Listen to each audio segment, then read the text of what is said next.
Okay, all the Frozen Custard Machine is a refrigerated hopper, a barrel that gets cold, much colder than the hopper, and inside that barrel there will be a series of beater shaft parts that basically scrape frozen mix from the wall of the barrel and extrude it out the front. Very, very simple machine. I'm going to dip down and start pulling some parts out. And what the first part we have is a flow valve. This is different to what is now available. And all we really have is a hole. And in this machine, we basically lift up the inner piece, and that will allow mix to go from the hopper into the barrel.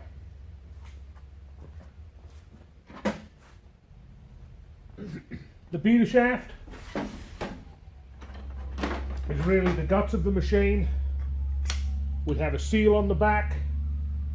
It's just one O-ring in this one. This has changed. We've now actually eliminated 3 parts to put one little seal on.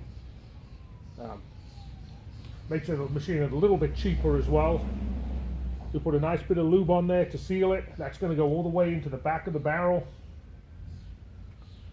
With a number of these blades and springs. And we have a stainless steel blade and a stainless steel spring and a plastic blade. And on these machines, on the small machine there is 8. On the big machine there is 12. And basically what we do is we take a spring and a blade. They can go on either way. The spring normally goes curved side down. And all we're doing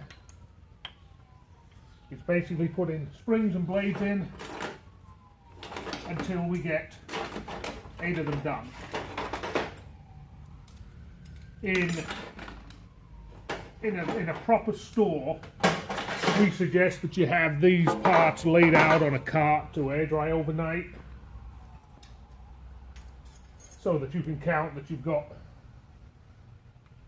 all the right parts before you start putting the machine together. If you've got a 3-barrel machine, you may find that you've got of the 36 blades and springs. When you get the machine assembled, you've only used 35 of one, and then you've pretty much got to tear the machine apart to figure out which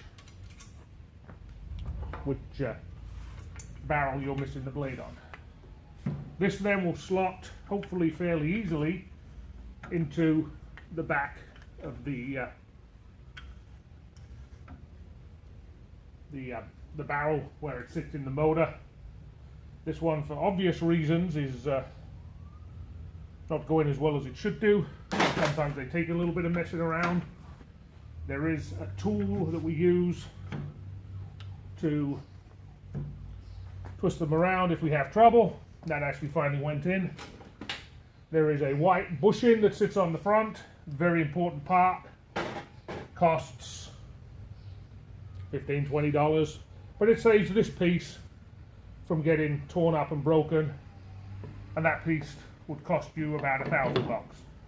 So we do ship spare parts with the machine. If you lose that bushing, I would not recommend running the machine without it. I would get the one out of the used parts bag, put it on, and the moment I've done that, I will be on the phone saying, hey, can you overnight me 2 or 3 more of these?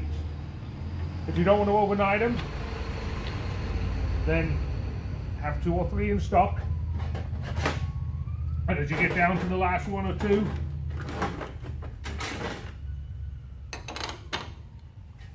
then we can ship you some more. Quite honestly, overnighting is expensive.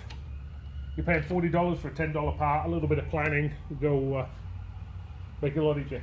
That is the machine assembled. You may have noticed some of those parts are kind of dirty. Not too bothered about that. Once the machine is assembled, we're going to sanitize it.